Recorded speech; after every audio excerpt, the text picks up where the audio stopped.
नमस्कार दोस्तों, उम्मीद करते हैं आप लोग अच्छे होंगे। दोस्तों, हमारी पोलैंड टीम काफ़ी लंबे समय से काम कर रही है और पोलैंड टीम के एफर्ट्स की वजह से हमारे पास यूरोप में, शेंगन में और भी कई कंट्रीज की रिक्वायरमेंट आ रही है। हमारी दोनों टीम इस पर काम कर रही हैं, ऑब्वियसली माई अब्रॉड जॉब्स भी और ट्रिपल बी ओवरसीज भी। तो अभी हमारे पास में एक ऐसी रिक्वायरमेंट आई है जो हमने ट्रिपल बी ओवरसीज के प्रोजेक्ट के अंतर्गत रखा उसको।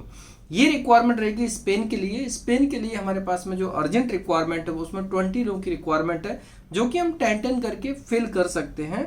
रिक्वायरमेंट रहेगी इसमें फार्म वर्कर के लिए, एग्रीकल्चर का काम रहेगा। डिटेल इन्फॉर्मेशन मैं आपको इस वीडियो में शेयर करूंगा।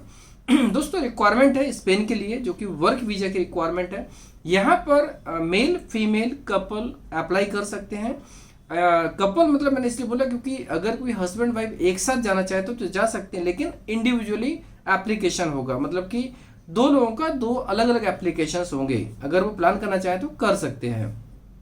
रिक्वायरमेंट है फार्म वर्कर की, जिसमें एप्पल, पीचेस और ऑरेंज, इन फलों के लिए खेती करना है। और ऑब्वियसली फार्म वर्कर में जो जो काम होते हैं वो सभी काम इनको करने होंगे। इस चैनल पर हमने सिंगापुर के अलावा बहुत ही कम कंट्रीज की रिक्वायरमेंट अपलोड की है, लेकिन अभी आपको इसी चैनल पर उन सभी कंट्रीज की रिक्वायरमेंट अपलोड होंगी जिनमें स्किल की रिक्वायरमेंट है, लैंग्वेज की रिक्वायरमेंट है, जहां पर इंटरव्यूज होंगे। वो लगभग सभी रिक्वायरमेंट इसी चैनल पे आने वाली हैं। और उन रिक्वायरमेंट्स में जो टॉप कंट्रीज हैं, जैसे आपने ऑलरेडी मेरा जापान का विजिट देखा होगा, तो जापान की रिक्वायरमेंट जो भी आने वाली है वो इसी चैनल पे आने वाली है। न्यूजीलैंड की रिक्वायरमेंट आपने बहुत देखी होंगी, लेकिन ऑस्ट्रेलिया की रिक्वायरमेंट भी इसी चैनल पे आएगी।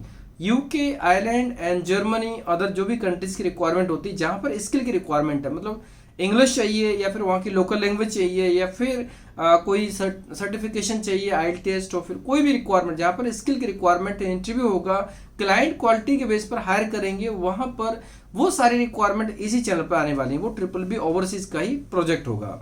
तो दोस्तों, अभी रिक्वायरमेंट हमारे पास में 20 लोगों की रिक्वायरमेंट है।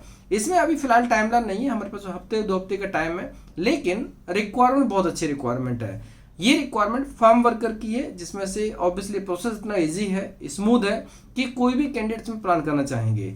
और प्रोसेस एक्चुअली बहुत ही अच्छी है, रिजल्ट ओरिएंटेड, सिंपल प्रोसेस है। पहला, यहाँ पर जो रिक्वायरमेंट है, सैलरी होगी 1400 यूरो 8 आवर 26 डेज के लिए। यहाँ पर कैंडिडेट को इंग्लिश आना कंपलसरी है। अगर स्पेनिश लैंग्वेज आती है तो बहुत अच्छी बात है, स्पेनिश अगर नहीं आती कोई बात नहीं, लेकिन इंग्लिश बहुत अच्छी होना चाहिए, क्योंकि क्लाइंट इंटरव्यू कंडक्ट करेंगे। इंटरव्यू कंडक्ट हो सकता है या फिर उनका रिकॉर्डेड वीडियो हो सकता है, जो कि हमारी टीम के माध्यम से होता है, बट इंग्लिश की रिक्वायरमेंट है। कम्युनिकेशन के बेस पे ही क्लाइंट इसमें सेटिस्फाइड होगा और प्रोसेस करेंगे। यहाँ पर ऑब्वियसली मेल फीमेल या कोई स्टेट, इस स्टेट उस स्टेट, कोई भी कैंडिडेट अप्लाई कर सकते हैं। ईसीआर, ईसीएनआर कोई भी अप्लाई कर सकते हैं। यहाँ पर मेन फंडा है, यहाँ पर रिक्वायरमेंट है वो इंग्लिश की रिक्वायरमेंट है।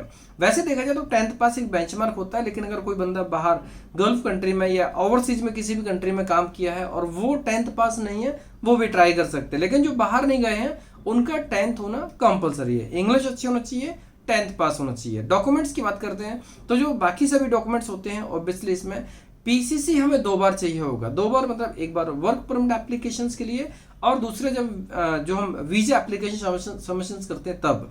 तो यहाँ पर कोई भी कैंडिडेट जो अप्लाई करेंगे, हालांकि क्लाइंट कंफर्मेशन देंगे उसके बाद करेंगे तो टाइम पड़ सकता है। मैं हमेशा सजेस्ट करूंगा कि पहले से एडवांस में अगर हम पीसीसी करेंगे ना तो टाइम बच जाएगा। तो कोई भी कैंडिडेट जो प्लान करना चाहते हैं वो पीसीसी के लिए प्लान कर सकते हैं। और पीसीसी जैसे उन्होंने एप्लीकेशन किया, आप पीसीसी अप्लाई कर दीजिए। थोड़ा सा 500 का कॉस्ट रहता है, लेकिन अगर हम वेट करेंगे 1 वीक 2 वीक कंफर्मेशन के बाद में 1 महीने के अंदर, तो फिर वो टाइम आपका और बढ़ जाएगा और वर्क परमिट एप्लीकेशन जो होगा ना वो थोड़ा सा टाइम लग जाएगा। प्रोसेसिंग टाइम की बात करते हैं तो कंपनी की तरफ से जो टाइम दिया गया है वो 3.5 से 4 मंथ्स का टाइम दिया। 3.5 से 4 मंथ्स के अंदर पूरा प्रोसेस वहां का हो जाएगा।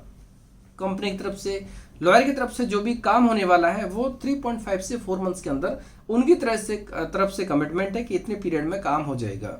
और ऑब्वियसली जब वर्क परमिट एप्लीकेशन होता है तो गवर्नमेंट की विंडो जो टाइम लेती है उतना ही टाइम लगने वाला है। इनिशियल टाइम जो होगा 1 वीक 2 वीक के अंदर का होगा। डॉक्यूमेंट सब कुछ रेडी होंगे तो उसके 1 वीक के अंदर वर्क परमिट एप्लीकेशन भी हो सकता है। मतलब कि एप्लीकेशन के बाद with in a month work permit application हो ही जाएगा। और उसके बाद 3.5 से 4 मंथ्स का टाइम, वो मतलब 5 महीने के अंदर कैंडिडेट के सभी डॉक्यूमेंट्स हमारे पास आ जाएंगे। तो यहाँ पर प्रोसेस काफ़ी फास्ट है, उससे जल्दी भी हो जाएगा, क्योंकि प्रोसेस कितना फास्ट होता है, इंटरव्यू कितने फास्ट होता है, कंफर्मेशन कितने फास्ट होता है, और हमारे पास पीसीसी या बाकी सभी डॉक्यूमेंट जो चाहिए वो सभी हैं, तुरंत अवेलेबल है, तो इमीडिएटली एप्लीकेशन भी हो सकता है 2 वीक में भी हो सकता है। लेकिन हमें सेफर साइड में टाइम ऐसा लेके चलना पड़ेगा कि आगे चलकर कोई भी चीज़ें डिस्टर्ब ना हो। तो 5 मंथ्स का प्रोसेस टाइम है, और क्लाइंट की तरफ से डॉक्यूमेंट्स आने में, उसके बाद इंडिया में 1 महीना 2 महीना हमें एडिशनल लग सकता है अपॉइंटमेंट्स के लिए। लेकिन अपॉइंटमेंट्स इतनी ज़्यादा टफ नहीं है, स्पेन के लिए अपॉइंटमेंट मिल जाता है, इजीली मिल जाता है। इतना इजी भी नहीं है कि अवेलेबल होगा, लेकिन ट्राई करना पड़ता है, कुछ ट्राई करेंगे तो मिल जाएगा।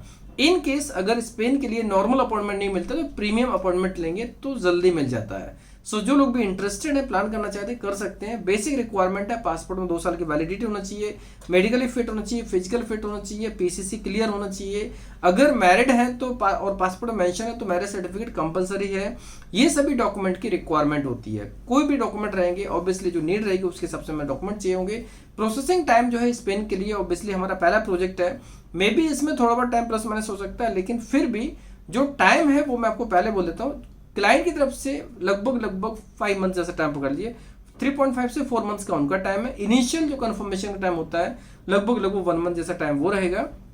ये टाइम क्लाइंट की तरफ से डॉक्यूमेंट आने तक का है, और उसके बाद का टाइम इंडिया में 1-2 महीना एडिशनल भी हो सकता है। तो कोई भी कैंडिडेट जो यूरोप के बारे में भली भांति परिचित हो, यूरोप के प्रोसेस के बारे में परिचित हो, उनका प्लान, करियर प्लान काफ़ी स्ट्रांग हो, मैच्योर प्लानिंग हो, और जो यूरोप में करियर बनाना चाहते हैं उसके बारे में उन्होंने R&D ढंग से किया, वो लोग इसमें अप्लाई कर सकते हैं। अलग से कोई क्राइटेरिया नहीं है।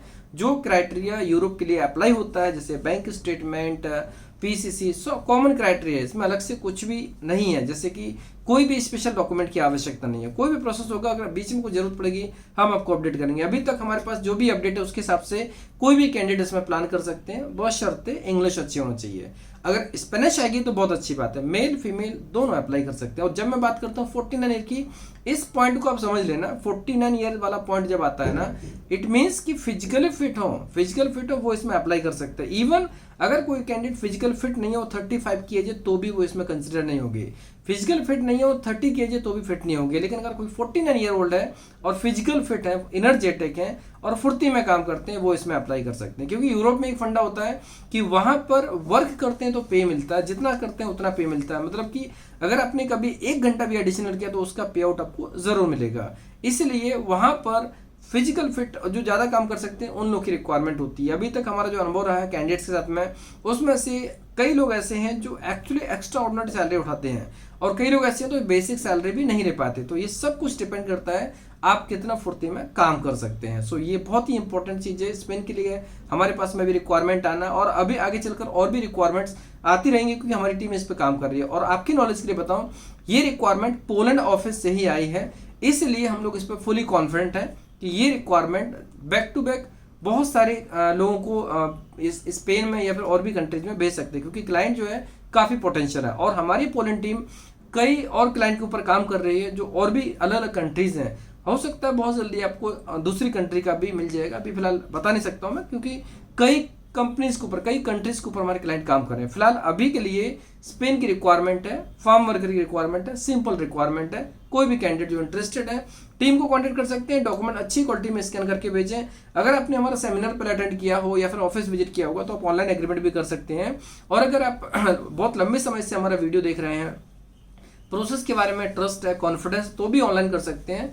अदरवाइज बेटर रहेगा कि एक बार ऑफिस विजिट करें, क्योंकि आप ऑफिस विजिट करेंगे तभी आपको आइडिया रहेगा कि ये यहाँ पर काम कैसा हो सकता है या नहीं हो सकता है। वो सारी चीज़ें तब आपको क्लियर होंगी जब आप ऑफिस विजिट करेंगे। उम्मीद करते हैं ये वाली इन्फॉर्मेशन आपको अच्छी लगी होगी। अगर आपको अच्छी लगी तो आप दोस्तों में, क्लासमेट्स के लिए को शेयर कर सकते हैं, जिससे कि जो रिलेवेंट होंगे, एलिजिबल होंगे, इंटरेस्टेड होंगे, इसमें अप्लाई करके इस गोल्डन अपॉर्चुनिटी का लाभ ले सकते हैं।